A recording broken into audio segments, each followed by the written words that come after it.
समाज सुधारक गोपाळ ग आगरकर. गोपाळ आगरकर यांचा जन्म 14 जुलै 1856 साली टेंबू कराड इथे झाला. गोपाळ आगरकर शिक्षण कराड, रत्नागिरी, अकोला या ठिकाणी झाले. गोपाळ आगरकर 1875 साली ते मॅट्रिक उत्तीर्ण झाले तर MA पुणे इथे झाले. गोपाळ आगरकर म्हणायचे की ब्रिटिश लोकांच्या गुणांचे अनुकरण करा पण अधानुकरण नको, असे गोपाळ आगरकर म्हणायचे. इष्ट असेल तर बोलणार आणि साध्य असेल तर करणार, अशी भूमिका गोपाळ आगरकरांची होती. गोपाळ आगरकर यांनी हेमलेट या नाटकाचे विकार विलसित या नावाने मराठीत भाषांतर केले. गोपाळ आगरकरांवर जेम्स मिल व हर्बर्ट स्पेन्सर या विचारवंतांचा प्रभाव होता. गोपाळ आगरकर त्यांनी पुणे इथे न्यू इंग्लिश स्कूलची स्थापना 1880 साली लोकमान्य टिळक व विष्णुशास्त्री चिपळूणकर यांच्या मदतीने केली.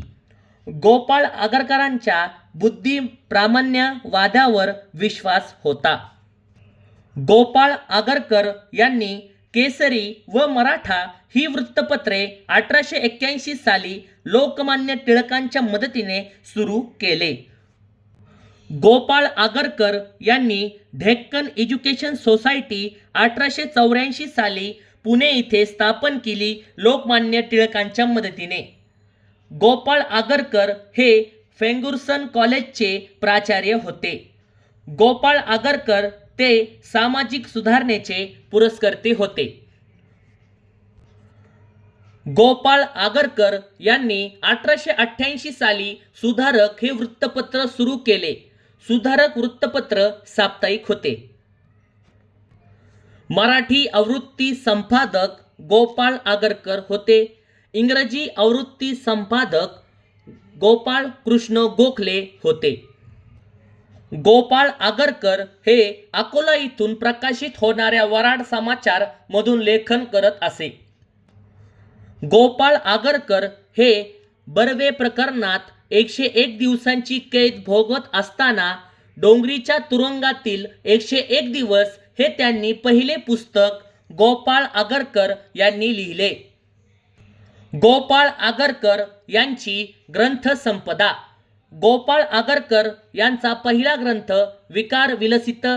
गोपाळ आगरकर यांचा ग्रंथ वाक्य मीमांसा.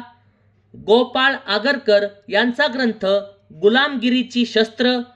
गोपाळ आगरकर यांचा ग्रंथ फुटके नशीब आत्मचरित्र.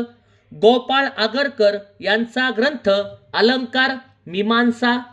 गोपाळ आगरकर यांचा ग्रंथ वाक्याचे पृथुकरण.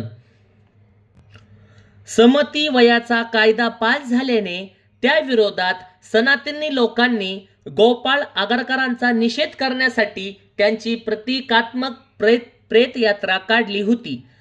गोपाळ आगरकरांनी स्वतःच्या अंत्यविधीसाठी 20 रुपये स्वतःजवळ ठेवले होते. गोपाळ आगरकर यांचा मृत्यू 17 जून 1895 साली झाला.